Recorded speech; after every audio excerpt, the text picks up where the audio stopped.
আসসালামু আলাইকুম। আজকে আমি কিমা দিয়ে সহজে একটি কাবাব তরকারির মতন এই কাবাবটা বানানো খুবই সহজ, অল্প সময় হয়ে যায় আর খেতে অনেক মজা, অনেক জুস। এখানে আমি 500 গ্রামের মতন নিয়েছি গরুর কিমা। প্রথমেই আমি এখানে পেঁয়াজ, রসুন আর এই যেটা কি বলে গরুর তেল বলে, চিকনাই না কি বলে, চর্বি, তো এটা নিয়েছি কয়েকটা। তো আমি একটু ব্লেন্ডারে গুঁড়ো করে নিলাম। দেখতেই পাচ্ছেন। আমার রেসিপিটি ভালো লাগলে লাইক, কমেন্ট, শেয়ার করবেন আর আমার চ্যানেলটি সাবস্ক্রাইব করে পাশে থাকবেন। Please don't forget to subscribe. দেখেন এখানে এবার আমি দিয়ে দেব এই পেঁয়াজ, ভালোভাবে একটু আমি গুঁড়ো করে নিয়েছিলাম।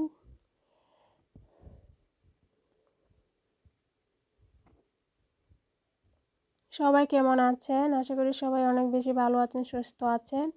তো এখানে আমি দেখেন দিয়ে দিচ্ছি এটা একটা রুটিটা ভিজিয়ে দিয়ে দিচ্ছি যেন একটু নরম হয়, শক্ত না হয়। আর ধনিয়া পাতা, বেকদুনেস বলে, এগুলো দিয়ে দিচ্ছি। এখানে কিছু মশলা নিয়েছি: ধনিয়া গুঁড়া, জিরা গুঁড়া, লবণ, হলুদ, লাল মরিচ, কালো গোলমরিচ পাউডার। এগুলাই আপনারা চাইলে বেশি বেশি মশলা দিতে পারেন, কাঁচামরিচ দিতে পারেন। এটা খুবই মজা, ভাতের সাথে রুটির সাথে খাইতে অনেক মজা, জুস লাগে। তো এবার আমি এটার হাতের সাহায্যে অফ ক্যামেরায় মেখে নিয়েছিলাম, রেখে দেব 10-15 মিনিটের জন্য। এদিকে আমি কিছু টমেটো, ক্যাপসিকাম, পেঁয়াজ সিদ্ধ করে নিচ্ছি, ওভেনে পুড়ে নিচ্ছি। এটা নিচে দিব, এই যে এটার নিচে দিয়েছি ভেঙে। আবারও এটার মধ্যে মশলা টশলা দিয়েছিলাম, পেঁয়াজের এগুলো ভর্তার মতন, তো অনেকটা মজা খেতে। এটা নিচে দিয়ে দিচ্ছি। সবগুলো কাবাবগুলো অফ ক্যামেরা বানিয়ে নিয়েছিলাম।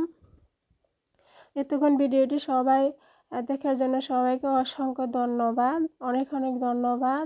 ধৈর্য ধরে যারা আমার ভিডিওটা দেন, যারা আমাকে সাপোর্ট করেন, সবাইকে অনেক ধন্যবাদ। তো এবার ওভেনে আমি দিয়ে দিচ্ছি। ওভেনও আবার চুলায়ও কয়েকটা আমি বানাইছিলাম কাবাব, নিজে দেখেন কয়েক পিস বানাইছিলাম।